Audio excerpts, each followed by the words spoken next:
The Volta River was a lifeline for the village of Adome. It fed the crops, filled the pots, and carried the songs of the women who washed clothes on its banks.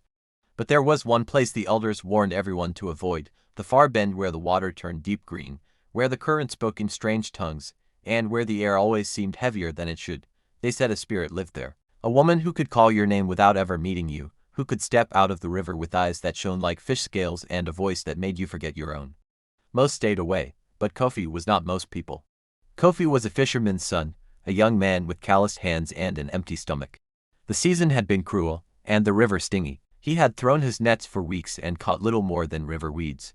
On the night that changed everything, the moon rose full and bright, painting the water with silver.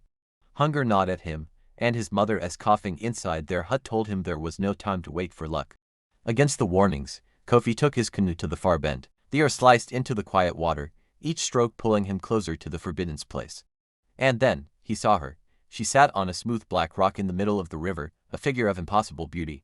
Her skin glowed like the pale moon, her hair streamed down in dark, wet ropes that shimmered when the light touched them. She was combing it with a golden comb, each stroke sending ripples into the current.